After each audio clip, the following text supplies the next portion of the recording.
हम जो ड्रग पढ़ रहे हैं वो कौन सी इंजेक्शन, सोलोकार्टिफ या इंजेक्शन हाइजोनेट के नाम से आती है। इसमें 250 मिलीग्राम का ये इंजेक्शन होता है। क्लियर।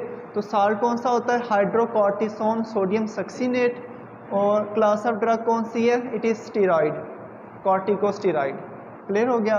तो इसके यूजेस क्या होते हैं, ये एंटी इन्फ्लेमेटरी है। एंटी इन्फ्लेमेटरी का क्या मतलब है, कोई भी किसी भी किस्म की आपको कोई इन्फ्लेमेशन हुई है तो तब ये इंजेक्शन दिया जाता है। इम्यूनो सुप्रेसिव है, जो मेन इसका काम है, क्योंकि ये स्टीरॉइड है, ये क्या करता है, आपके इम्यून सिस्टम को सुप्रेस करता है। ठीक है, कोई भी ऐसा हाइपर सेंसिटिव रिएक्शन हो रहा है जो जिससे इम्यून सिस्टम डिस्टर्ब हुआ है, तो इसलिए इसको इम्यूनो सुप्रेसिव होता है ये। क्लियर होगी बात। नेक्स्ट है कोई एलर्जिक रिएक्शन हुआ है, ठीक है, इन्फ्लेमेटरी रिएक्शन, कोई एलर्जिक रिएक्शन है, कोई एनाफ्लेक्टिक शॉक है। ठीक है, एनाफ्लेक्टिक शॉक क्या हुआ है कि आपको कोई ऐसी इंसल्ट या कोई ऐसी इंजरी हुई है जिसमें एनाफ्लेक्टिक शॉक हो गया कि आपका साथ में बीपी भी ड्रॉप करने लग गया है। ठीक है, एनाफ्लेक्सिस हो गया है, आपके चेहरे के ऊपर, लिप्स के ऊपर जो है वो रेडनेस हो गई हुई है, देन ये वाला इंजेक्शन दिया जाता है, सोलोकार्टिफ का इंजेक्शन। क्लियर। तो कोई भी बाइट किसी चीज़ ने काटा है, जैसे भीड़ काट लेती है या किसी भी स्नेक बाइट हो गया, उसमें भी प्री स्नेक बाइट में तो एक विनोम दिया जाता है ना, वो प्रॉपर एक उसकी मेडिसिन होती है, लेकिन उससे पहले मतलब कि प्रीलिमिनरी जो मेडिकेशन होती हैं उसमें से एक ये भी होती है, सोलोकार्टिफ का इंजेक्शन। ठीक है।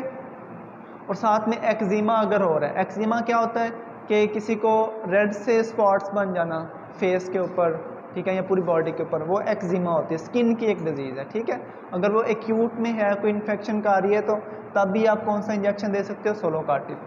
देन उसके साइड इफ़ेक्ट्स हैं। ठीक है, साइड इफ़ेक्ट्स कब आएंगे, जब आप इस ड्रग को का ओवर यूज़ करोगे, इसको ज़्यादा यूज़ करोगे तो उसके साइड इफ़ेक्ट्स आ सकते हैं। तो साइड इफ़ेक्ट्स में हमारे पास स्टमक अपसेट हो सकता है। नेक्स्ट है कि स्लीप डिस्टर्बेंस हो सकती है। स्टमक अपसेट से क्या मतलब है कि मैदे का कोई मसला हो सकता है। ठीक है, फूड को डाइजेस्ट करने में आपको प्रॉब्लम हो सकता है। स्लीप डिस्टर्बेंसेस हो सकती हैं। ठीक है, नींद का जो स्लीप का जो साइकिल होगा वो डिस्टर्ब हो सकता है।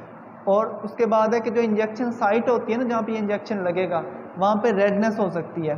ठीक है, ये भी इसका एक साइड इफेक्ट है। तो कॉन्ट्राइंडिकेशंस क्या है, किस केस में हमने ये इंजेक्शन नहीं देना, या इन केसेस के अंदर हमने बहुत ज़्यादा विजिलेंट हो जाना है। ठीक है, तो कॉन्ट्राइंडिकेशंस में हमारे पास है हाइपर सेंसिटिविटी।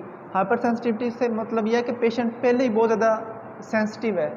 ठीक है, कि उसको रिएक्शन बहुत जल्दी हो जाता है, उसकी हिस्ट्री है कि वो हाइपर सेंसिटिव है, तो इस पेशेंट में ख्याल करना है देते हुए इंजेक्शन। ठीक है, ये नेक्स्ट हो सकता है कि जो प्रेग्नेंट फीमेल्स होती हैं उनमें भी ये वाला इंजेक्शन देते हुए बहुत एहतियात करनी है, या अगर चिल्ड्रन जिनकी एज लेस दैन 12 ईयर्स है उनमें भी ये वाला इंजेक्शन देते हुए बहुत एहतियात करनी होती है। क्लियर।